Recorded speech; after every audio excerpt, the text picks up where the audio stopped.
Hi guys! Good afternoon! What's up everybody? Welcome to my YouTube channel again. Of course, don't forget like and subscribe to my channel and comment down below and pwede nyo rin po i-share. Nandito po tayo guys para magluto po tayo ng ukoy. Ang sarili kong version na paggawa ng ukoy po. So guys, tama kayo, mali ako. This is my own way how to cook a ukoy recipe. So guys, ano pang natin? Tayo na, gawa na tayo! Of course, meron tayong kaldero guys sa pag-aaluin natin. Naka-gloves na rin po ako. At meron po tayong onion and garlic and onion spring. And meron din tayong chili green para may konting sipa. At meron tayong hipon, shrimp. At meron tayong itlog, may cornstarch at tayo may asin. At meron po tayong pampakulay guys. So guys, at siyempre yung ating pangpalasa. So guys, ang una natin gagawin, ilalagay po natin yung ito po guys, yung kalabasa.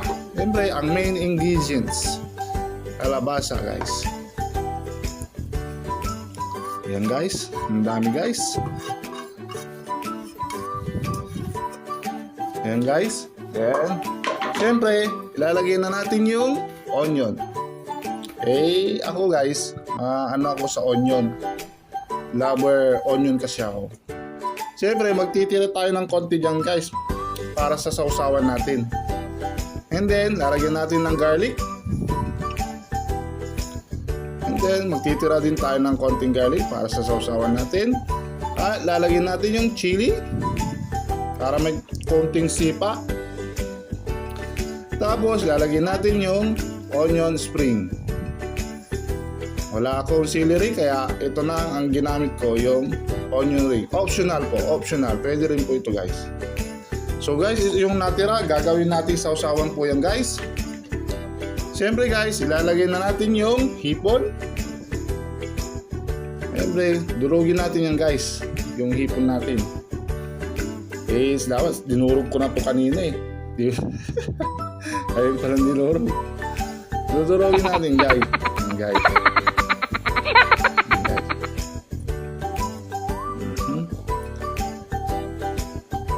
Konti lang yung hipon natin kasi dagdag ano yan, kung ba sahog. Yan. Lalagyan ko pa sana to ng crabs, kaso mahirap maghimay ng crabs. Yung crabs ba, yung babae, mas masarap yung guys, ukoy.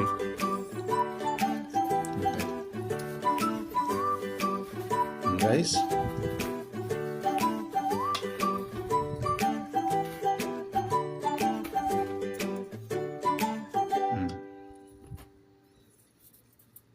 tinanggalan ko na yung ulo guys. Guys, nilagyan na natin. So, siyempre, nalagyan natin ng paminta guys, na durog.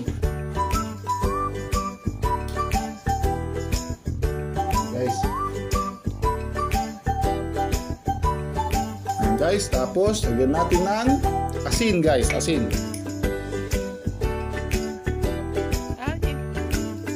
Guys, asin natin. And then, lalagyan na natin yung pampalasa.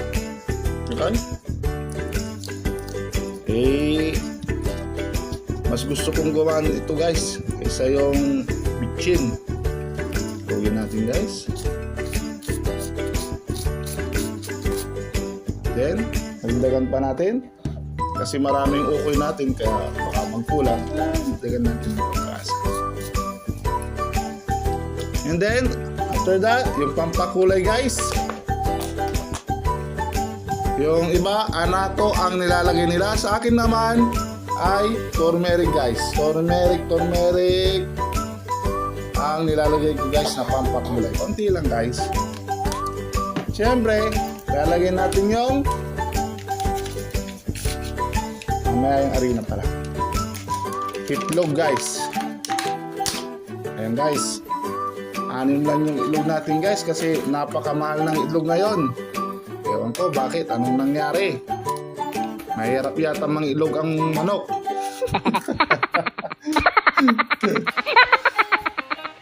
Yan natin ng dalawa guys. Dalawa lang guys. Okay na yan. And then, after that, syempre, haluin natin yan guys. Yan guys. Nahulog guys.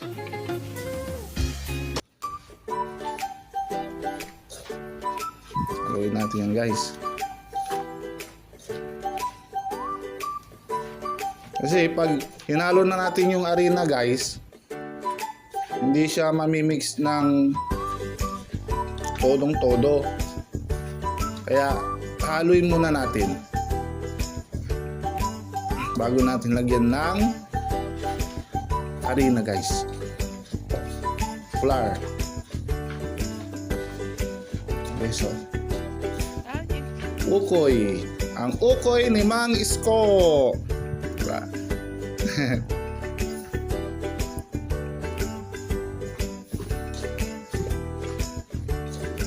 Yan guys, nahalo na natin guys. Ilalagay na natin yung syempre yung flour. Guys. Guys. Yan. Tapos, syempre, nalagyan natin ng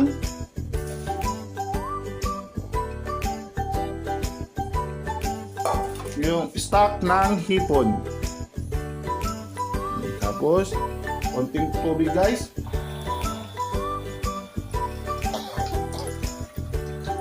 Ayan guys, para ma-dissolve yung harina guys. Ayan guys. Mga half cup of water lang. Ayan guys. Haluin natin guys.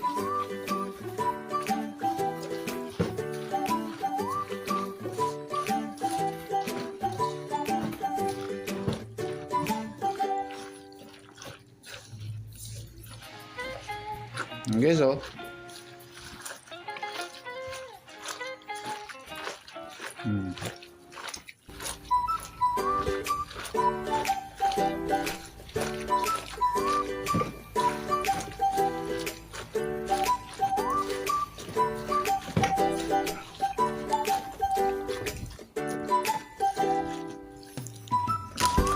natin ng konti pang harina.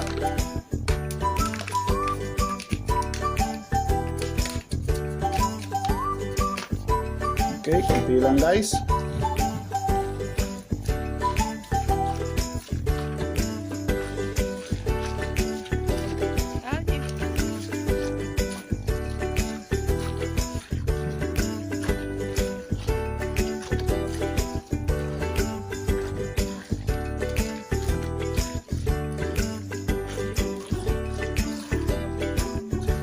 Yan guys.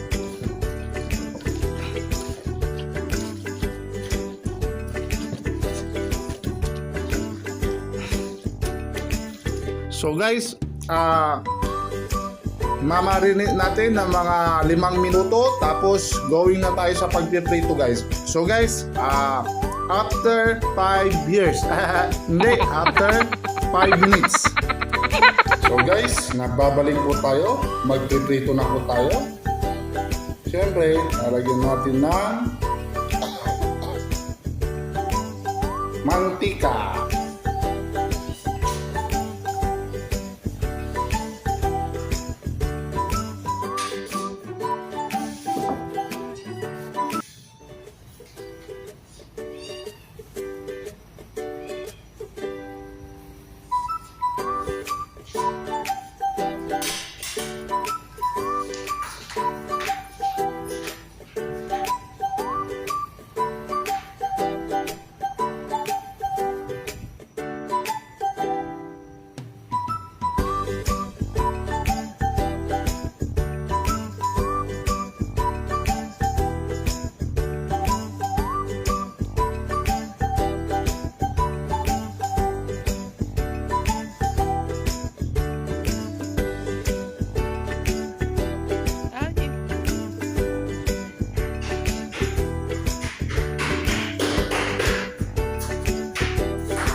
So yung guys, kumukulo na yung mantika.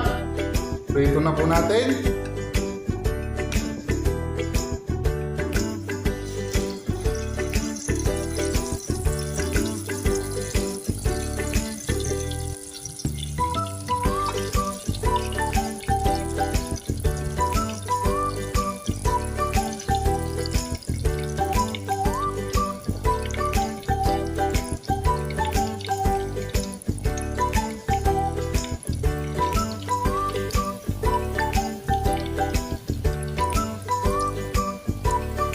Guys, kumukulo guys. Ayan guys, lumutang na dyan guys. Balik rin natin yan guys.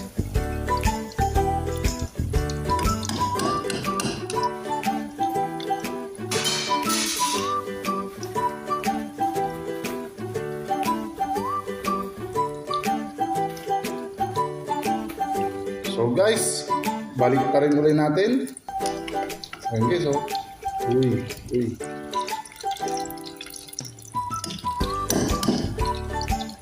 So, pwede na to guys. Siyempre, angin natin yan at titikman natin guys. Ayan guys.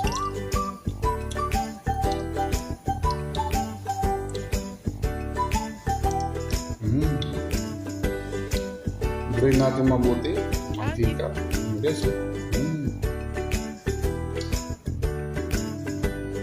Ayan guys.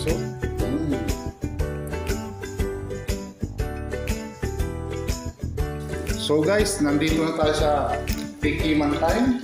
Titikman natin kung panalo ba, pasado ba.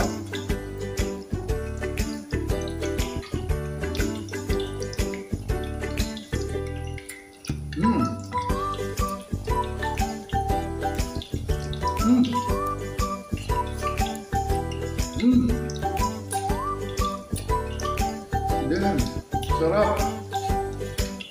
Mainit.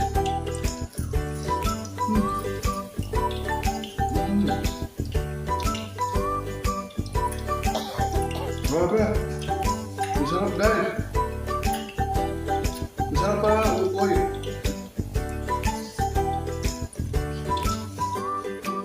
Guys,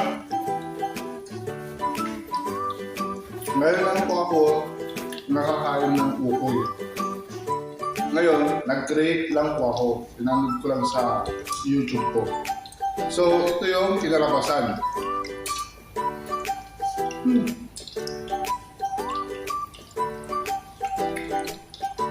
Ang sarap.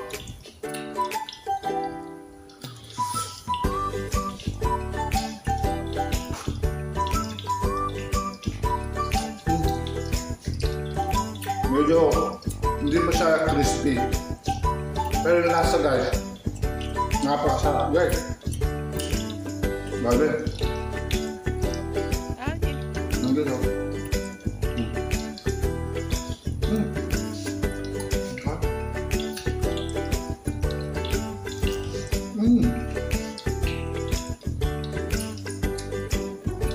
Sarap.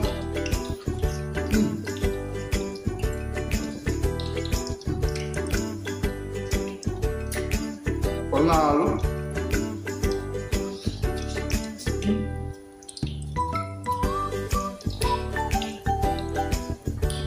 Tama-tama yung timpla, mukha nga magpag-isipa.